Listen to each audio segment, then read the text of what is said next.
Sen nereye gidiyorsun? Burada Fatma nerede? Durun mu? Ya bir kap hazır. Hazır mı?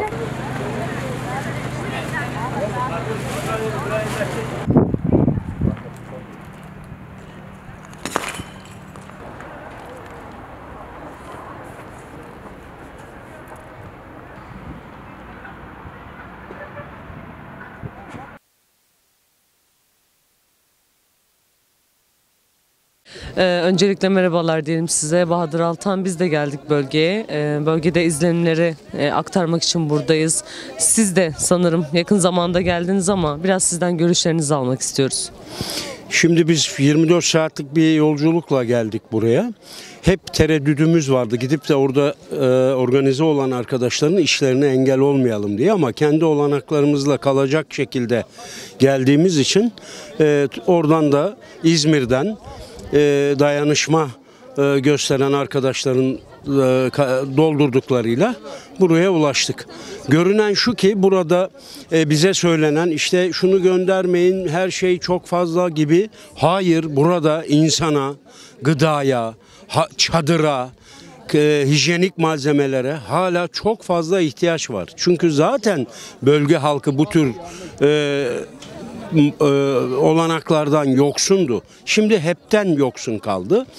Gördüğüm şu, yolda da aynı şeyi gözlüyoruz. Devlet aslında toplumun kendi imkanlarıyla, STK'larıyla organize olup ayağa kalkmasına izin vermesi gerekiyor. Başka bir şey değil aslında. Engel olmasın.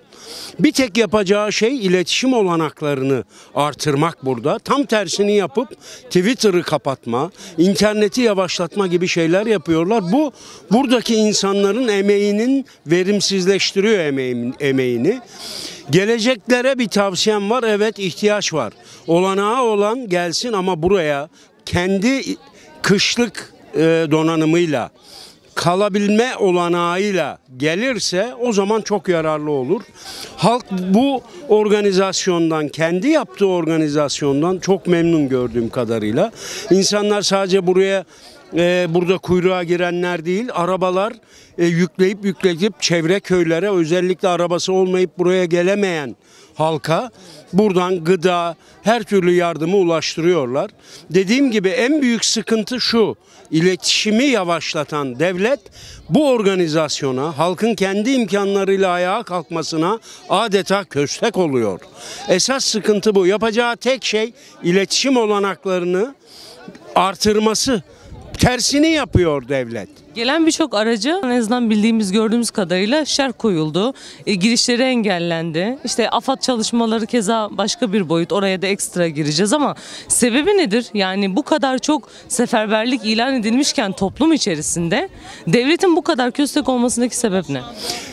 Bakın şimdi devlet elindeki bütün olanakları halkın hizmetine sunmakla sorumlu aslında. Görevi bu. Yani hele böyle bir felaket anında silahlı kuvvetler dahil.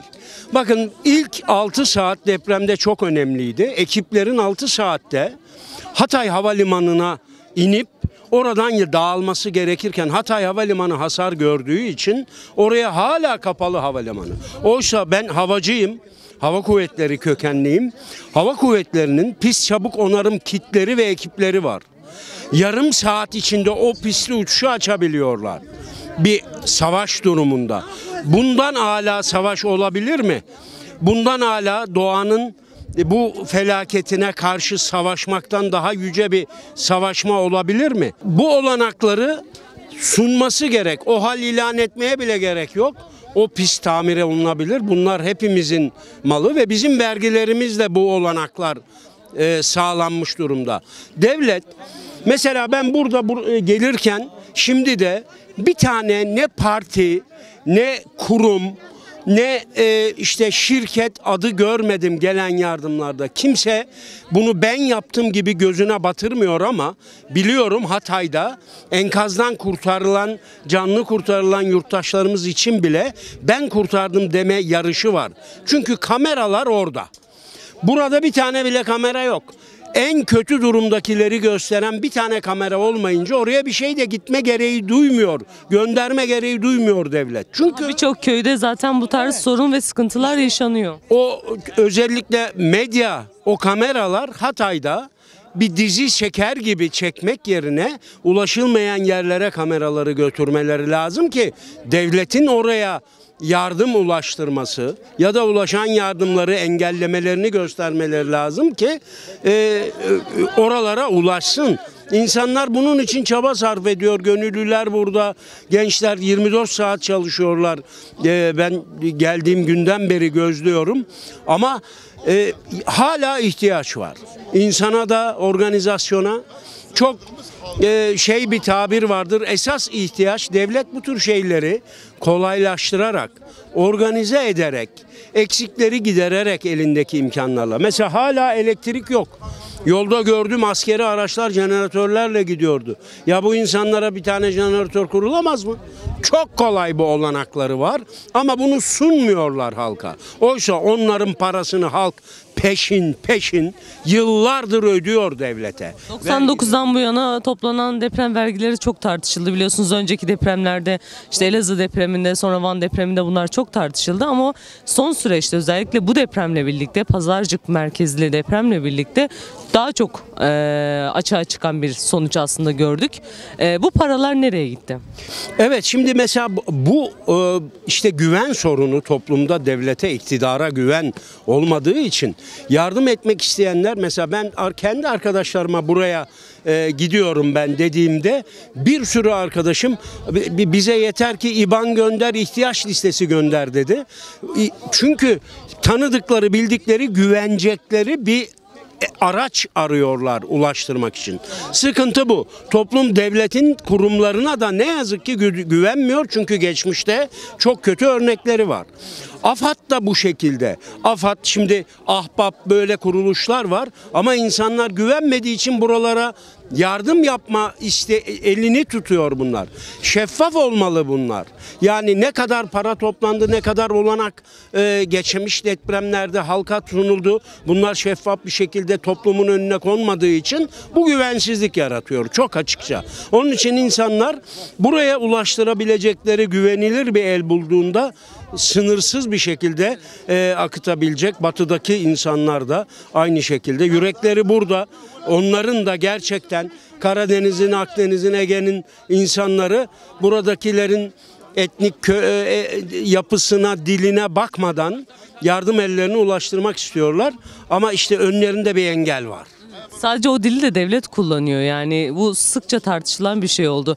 Bütün toplumun, yani Türkiye'deki bütün toplumların birbiriyle kenetlenmesi konuşulurken bir yanda devletin o sivri dili, o ayrıştıran, işte biz yaparız onlar yapamaz ibareleri çok tartışıldı. Siz ne düşünüyorsunuz? Bakıyor yani her şey Tanrı'nın bir lütfu, iktidarını korumak için bu anlayış yardımı da kendisinin tek elinde tutup bunun iktidar aracı olarak kullanmak istiyor. İşte ama bu açığa çıkıyor. Yani buraya gelen insanlar gözleriyle görüyorlar. Burada kimse ne reklam yapıyor, ne siyaset yapıyor. Evet, her şey politik. Benim söylediklerim de politik, biliyorum. Ama bu bir gerçek, realite. Bunu dile getirmemiz lazım ki bir daha yaşandığında daha organize bir şekilde yardımlaşalım, dayanışalım. Dayanışma ayağa kaldıracak toplumu. Ben onu görüyorum. Burada çocuklarla sabah çöp topladık. Nasıl fedakarlar. Hepsi küçücük bir şey beklemeden, hatta üstünde bir eşofmanıyla buraya gelmiş çocuklar var. Onların bu üşüyen ellerini avuçlarımıza alıp ısıtmak bile burada bir fayda.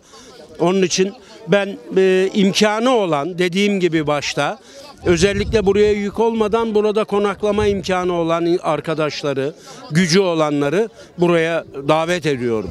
Dayanışmaya davet ediyorum. Çok teşekkür ederim. Ağzınıza sağlık.